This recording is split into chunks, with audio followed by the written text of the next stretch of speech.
नमस्कार दोस्तों, किस्से कहानियां में आपका स्वागत है।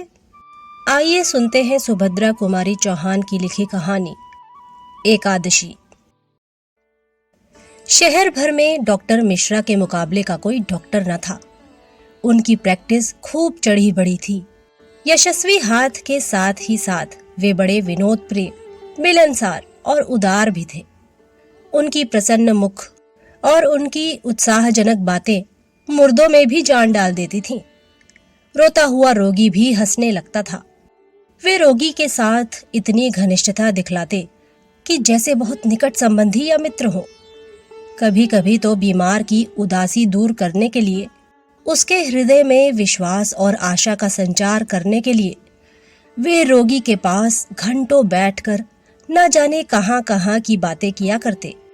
इन्हें बच्चों से भी विशेष प्रेम था। यही कारण था कि वे जिधर से निकल जाते, बच्चे उनसे हाथ मिलाने के लिए दौड़ पड़ते और सबसे अधिक बच्चों को अपने पास खींच लेने का आकर्षण उनके पास था। उनके जेब की मीठी गोलियां, जिन्हें वे केवल बच्चों के लिए ही रखा करते थे। वे होम्योपैथिक चिकित्सक थे। बच्चे उनसे मिलकर बिना दवाएं खाए मानते ही न थे, इसलिए उन्हें सदा अपने जेब में बिना दवा की गोलियां रखनी पड़ती थी। एक दिन इसी प्रकार बच्चों ने उन्हें आ घेरा। आज उनके तांगे पर कुछ फल और मिठाई थी, जिसे डॉक्टर साहब के एक मरीज ने उनके बच्चों के लिए रख दिया था। डॉक्टर साहब ने आज दवा की मीठी गोलियों के स्थान में मिठाई देना प्रारंभ किया। उन बच्चों में एक 10 वर्ष की बालिका भी थी, जिसे डॉक्टर साहब ने पहली ही बार अपने इन छोटे छोटे मित्रों में देखा था।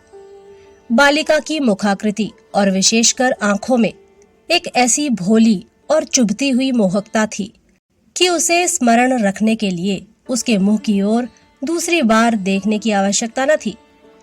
दूसरे बच्चों की तरह डॉक्टर साहब ने उसे भी मिठाई देने के लिए हाथ बढ़ाया, किंतु बालिका ने कुछ लज्जा और संकोच के साथ सिमटकर सिर हिलाते हुए मिठाई लेने से इनकार कर दिया। यह बात जरा विचित्र थी कि बालक और मिठाई न ले। डॉक्टर साहब ने एक की जगह 2 लड्डू देते हुए उससे फिर बड़े प्रेम के साथ लेने के लिए आग्रह किया। बालिका ने फिर सिर हिलाकर अस्वीकृति की सूचना दी। तब डॉक्टर साहब ने पूछा, क्यों बिटिया, मिठाई क्यों नहीं लेती? आज एकादशी है, आज भी कोई मिठाई खाता है? डॉक्टर साहब हंस पड़े और बोले,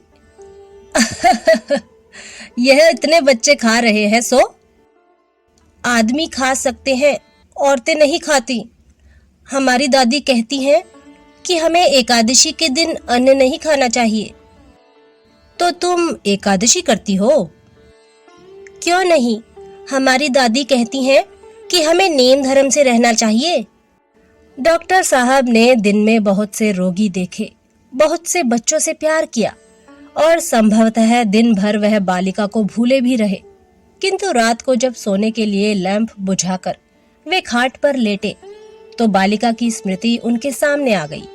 वह लज्जा और संकोच भरी आंख, वह भोला किंतु दृढ़ निश्चयी चेहरा, वह मिठाई ना लेने की अस्वीकृति का चित्र उनकी आंखों के सामने खिंच गया। बाद में डॉक्टर साहब को मालूम हुआ कि वह एक दूर के मोहल्ले में रहती है। उसका पिता एक गरीब ब्राह्मण है, जो वहीं किसी मंदिर में पुजारी का काम करता है। अभी 2 वर्ष हुए जब बालिका का विवाह हुआ था और विवाह के 6 महीने बाद ही वह विधवा भी हो गई। विधवा होते ही पुरानी प्रथा के अनुसार उसके बाल काट दिए गए थे। यही कारण था कि उसका सिर मुंडा हुआ था। उस परिवार में 2 विधवाएं थीं। एक तो पुजारी की बूढ़ी माँ, दूसरी यह अभागिनी बालिका। एक का जीवन अंधकार पूर्ण भूतकाल था, जिसमें कुछ सुख स्मृतियां धुंधली तारिकाओं की तरह चमक रही थी। दूसरी के जीवन में था अंधकार पूर्ण भविष्य। परंतु संतोष इतना ही था कि वह बालिका अभी उससे अपरिचित थी। दोनों की दिनचर्या, 60 और 10 वर्ष की अवस्थाओं की दिनचर्या एक सी ही संयमपूर्ण और कठोर थी। बेचारी बालिका ना जानती थी अभी उसके जीवन में संयम और यौवन के साथ युद्ध छिड़ेगा। इस घटना को हुए प्राय 10 वर्ष बीत गए। डॉक्टर साहब उस शहर को अपनी प्रैक्टिस के लिए अपर्याप्त समझकर एक दूसरे बड़े शहर में चले गए। यहाँ उनकी डॉक्टरी और भी चमकी। वे गरीब अमीर सभी के लिए सुलभ थे। बड़ा शहर था, सभा सोसाइटियों की भी खासी धूम रहती और हर एक सभा सोसाइटी वाले यह चाहते थे कि डॉक्टर मिश्रा सरीखे प्रभावशाली और मिलनसार व्यक्ति उनकी सभा के सदस्य हो जाए। किंतु डॉक्टर साहब को अपनी प्रैक्टिस से कम फुर्सत मिलती थी। वे इन बातों से दूर ही दूर रहा करते थे। इसी समय शुद्धि और संगठन की चर्चा ने जोर पकड़ा। शताब्दियों से सोए हुए हिंदुओं ने जाना कि उनकी संख्या दिनों दिन कम होती जा रही है और विधर्मियों की, विशेषकर मुसलमानों की संख्या बेहिसाब बढ़ रही है। यदि यही क्रम चलता रहा तो 100-150 वर्ष के बाद हिंदुस्तान में हिंदुओं का नाम मात्र भले ही रह जाए, किंतु हिंदू तो कहीं ढूंढे से भी ना मिलेंगे। सभी मुसलमान हो जाएंगे। इसलिए धर्म भ्रष्ट हिंदू और दूसरे धर्म वालों को फिर से हिंदू बनाने और हिंदुओं के संगठन की सबको आवश्यकता मालूम होने लगी। आर्य समाज ने बहुत बड़ा आयोजन करके 10-5 शुद्धियां भी कर डाली। हिंदू समाज में बड़ी हलचल मच गई। बहुत से खुश थे और बहुत से पुराने ख्याल वाले इन बातों को अनर्गल समझते थे। उधर मुसलमान भी उत्तेजित हो उठे। तंजीम और तबलीग की स्थापना कर दी गई, किंतु डॉक्टर मिश्रा पर इसका प्रभाव कुछ भी ना पड़ता। हिंदू और मुसलमान दोनों ही समान रूप से उनके पास आते थे और वे दोनों की चिकित्सा दत्तचित्त होकर करते। दोनों जाति के बच्चों को समान भाव से प्यार करते। उनकी आंखों में हिंदुओं का शुद्धि संगठन और मुसलमानों का तंजीम तबलीग व्यर्थ के उत्पात थे। एक दिन डॉक्टर साहब अपने दवाखाने में बैठे थे कि एक घबराया हुआ व्यक्ति, जो देखने से बहुत साधारण परिस्थिति का मुसलमान मालूम होता था, उन्हें बुलाने आया। डॉक्टर साहब के पूछने पर उसने बतलाया कि उसकी स्त्री बहुत बीमार है। लगभग 1 साल पहले उसे बच्चा हुआ था। उस समय वह अपने माँ बाप के घर थी। देहात में उचित देखभाल ना हो सकने के कारण वह बहुत बीमार हो गई।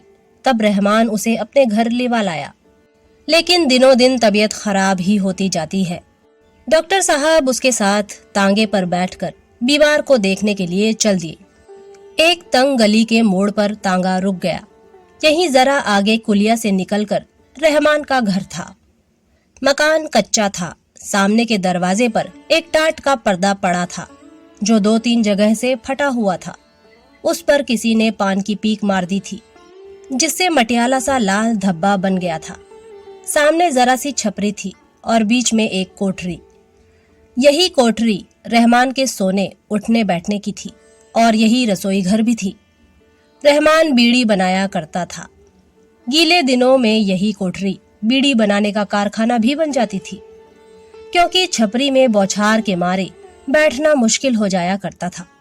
कोठरी में दूसरी तरफ एक दरवाजा और था, जिससे दिख रहा था कि पीछे एक छोटी सी छपरी और है, जिसके कोने में टट्टी थी और टट्टी से कुछ कुछ दुर्गंध भी आ रही थी। रहमान पहले भीतर गया।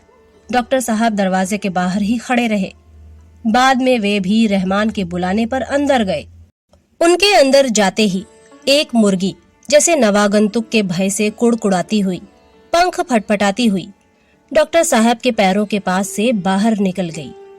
डॉक्टर साहब के बैठने के लिए रहमान ने एक स्टूल रख दिया। उसकी स्त्री खाट पर लेटी थी। वहां की गंदगी और कुंद हवा देखकर डॉक्टर साहब घबरा गए। बीमार की नब्ज देखकर उन्होंने उसके फेफड़ों को देखा, परंतु सिवा कमजोरी के और कोई बीमारी उन्हें ना दिख पड़ी। वे बोले, इन्हें कोई बीमारी तो नहीं है, यह सिर्फ बहुत ज्यादा कमजोर है। आप इन्हें शोरबा देते हैं? रहमान बोला, शोरबा यह जब लें तब ना। मैं तो कह कह के तंग आ गया हूँ। यह कुछ खाती ही नहीं। दूध और साबूदाना खाती हैं, उससे कहीं ताकत आती है। क्यों? डॉक्टर साहब ने पूछा। क्या इन्हें शोरबे से परहेज है? रहमान बोला, परहेज क्या होगा डॉक्टर साहब, कहती हैं कि हमें हजम ही नहीं होता। डॉक्टर साहब ने हंसकर कहा, वाह, हजम कैसे ना होगा, हम तो कहते हैं सब हजम होगा। रहमान बोला, डॉक्टर साहब इतनी मेहरबानी और कीजिएगा कि शोरबा इन्हें आप ही पिला जाइए, क्योंकि मैं जानता हूँ यह मेरी बात कभी ना मानेंगी। डॉक्टर साहब रहमान की स्त्री की तरफ मुड़कर बोले, कहिए, आप हमारे कहने से तो थोड़ा शोरबा ले सकती हैं ना, हजम कराने का जिम्मा हम लेते हैं। उसने डॉक्टर के आग्रह का कोई उत्तर नहीं दिया, सिर्फ सिर हिलाकर अस्वीकृति की सूचना ही दी। उसके मुंह पर लज्जा और संकोच के भाव थे। उसका मुंह दूसरी तरफ था, जिससे साफ जाहिर होता था कि वह डॉक्टर के सामने अपना मुंह ढांक लेना चाहती है। डॉक्टर साहब ने फिर आग्रह किया, आपको आज मेरे सामने थोड़ा शोरबा लेना ही पड़ेगा, उससे आपको जरूर फायदा होगा। इस पर भी उसने अस्वीकृति सूचक सिर हिला दिया, कुछ बोली नहीं। इतने से ही डॉक्टर साहब हताश ना होने वाले थे। उन्होंने रहमान से पूछा कि शोरबा तैयार हो तो थोड़ा लाओ, इन्हें पिला दें। रहमान उत्सुकता के साथ कटोरा उठाकर पिछवाड़े साफ करने गया। इसी अवसर पर उसकी स्त्री ने आंखें उठाकर अत्यंत कातर दृष्टि से डॉक्टर साहब की ओर देखते हुए कहा, डॉक्टर साहब मुझे माफ करें, मैं शोरबा नहीं ले सकती। स्वर कुछ परिचित सा था और आंखों में एक विशेष चितवन, जिससे डॉक्टर साहब कुछ चकराए। एक धुंधली सी स्मृति उनके आंखों के सामने आ गई। उनके मुंह से अपने आप ही निकल गया, क्यों? छलकती हुई आंखों से स्त्री ने जवाब दिया, आज एकादशी है। डॉक्टर साहब चौंक से उठे, विस्फारित नेत्रों से उसकी ओर देखते रह गए। उसी दिन से डॉक्टर मिश्रा भी शुद्धि और संगठन के पक्षपाती हो गए। तो दोस्तों, ये थी सुभद्रा कुमारी चौहान की लिखी कहानी एकादशी। अगली बार फिर एक नई कहानी के साथ आपसे मुलाकात होगी। तब तक के लिए नमस्कार।